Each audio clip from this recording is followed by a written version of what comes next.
Hi, I'm AJ with AJ Mobile Money. I really appreciate you taking the time out of your day to watch this video. If you're not a subscriber, go ahead and click that subscribe button. Hit that like button because you're going to like this video, and also hit that notification bell so you'll be notified the next time I create a video. Today I'm starting a series which we'll call What If I Told You? And with this series, what we'll do is we'll take different concepts and terminology, and instead of the traditional definitions of what those words mean, dealing with finances, budgeting, and investing, we'll use different words to describe them. That way we can take our mindset into a different frame. What we're going to talk about today is how you can be a business owner without managing any employees, without dealing with any profit and loss necessarily, and without being involved with that business on a day-to-day basis. That is essentially what you're doing when you purchase stock in the stock market. What you're doing is you're becoming the part owner of a business where you don't control the employees, you're not a manager of that business, but you are a manager as far as being an owner, deciding when and how long you're going to own that business. Now, that may be a little different than the way, someone has explained stock ownership to you, and that's the purpose of this series. So when you purchase stock, what you're doing is you're purchasing a percentage of a business. You're becoming a shareholder in that business. And as a shareholder, you are a part owner in the business whose stocks you buy. Now, I don't recommend for most people to buy individual stocks. I actually recommend that you purchase index funds and ETFs, but we'll get into that a little bit later as well. We'll use the example of the largest company in the world right now, Apple. Apple is was, I don't know if they currently are at this second, but at one point they reached $1 trillion valuation. So Apple was worth $1 trillion, one of the first $1 trillion companies in the world. And you could be a part owner of this $1 trillion business by just purchasing one share of stock. When you purchase that stock, you are now a owner of Apple. Now, it's a very small ownership if you're only purchasing one share, especially of $1 trillion business, when one share of stock is around $150, maybe $170 at this moment. And so you're a very small owner in this business. But the point is that when that business does well, your share of that stock goes up in value. So the business does well, you do well by the share of stock that you own going up in value. And at a later time and date, when you choose that maybe you don't want to be an owner of this business anymore, or maybe you want to reduce your ownership level in this business, you can then sell your ownership of this business to another person in the stock market. And the great thing about this is that you can be an owner of multiple businesses. You don't have to just own that one company. If you were an entrepreneur and you were starting a business, maybe you'd start that business by yourself. So you're a sole proprietor. You're only owner of that business. And if you were to create shares for that business, you would own 100% of the shares that you create. And you can create millions of shares with a company. You can create thousands or hundreds of thousands. The number of shares in that business is partially irrelevant as far as you being an owner. As long as you own one share, you are a owner of that business. Now, you're not the CEO or the CIO or the CFO. You don't make the day-to-day decisions and the strategy that goes into what that company is going to do. Now, you do have a little power as a owner of a share of stock or multiple shares of stock. That gives you the ability to vote on the board of directors, and maybe even vote on, if this becomes a topic of discussion with the specific company that you own, you can vote on whether or not they need a CEO or not, if that's something that comes up as a vote. So now your vote, if you only own one share of stock, that's not much power that you have within that business.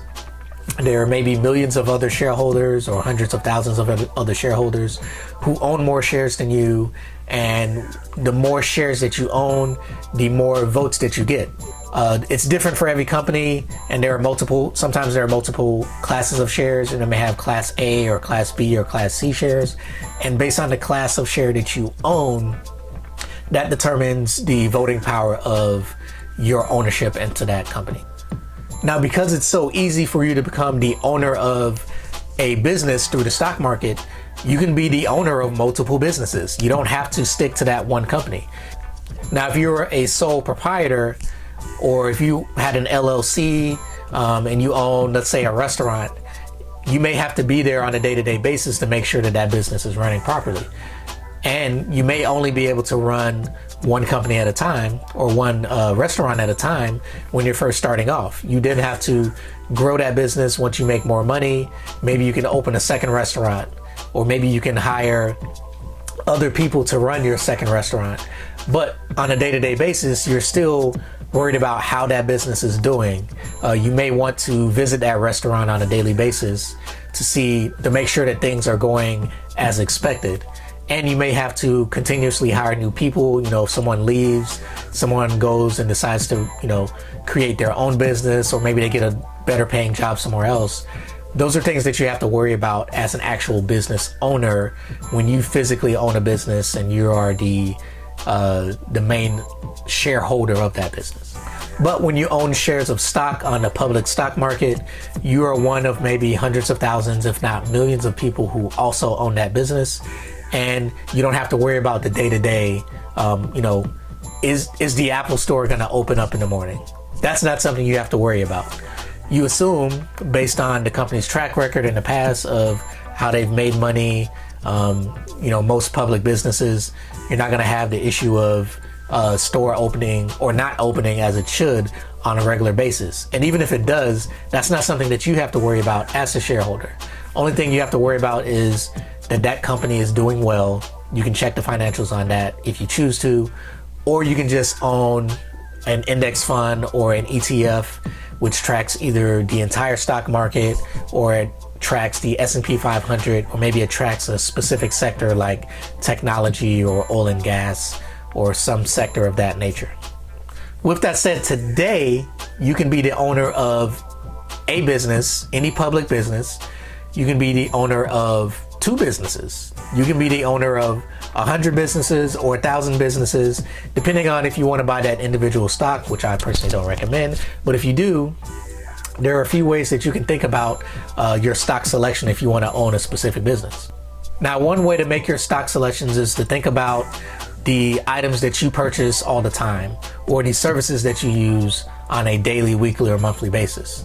So you may be looking at this video on your phone, or maybe on your laptop or a tablet.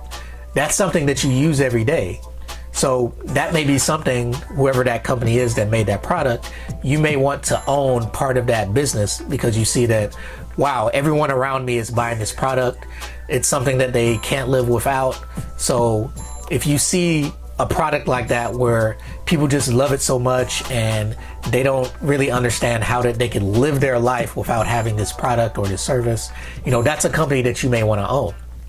And there are like streaming services out there for music or for watching videos, or there may be certain cars that you purchase and you see that, okay, whether it's a luxury vehicle or a non-luxury vehicle, and that people buy these vehicles all the time.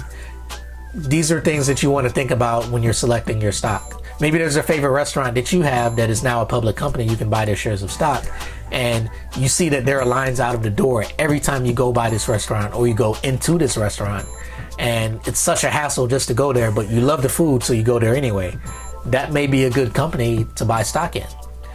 And not only that, because you're familiar with that company, you're gonna, see that on a daily or a weekly or monthly basis without necessarily tracking the stock market. It's just gonna be a place that you go to, or an item that you use. So it's always gonna be on your mind anyway. And then you can gauge whether or not maybe this business is doing well or isn't doing well. So this is a new series. I'm trying to make people think differently about multiple business, investing, or budgeting concepts.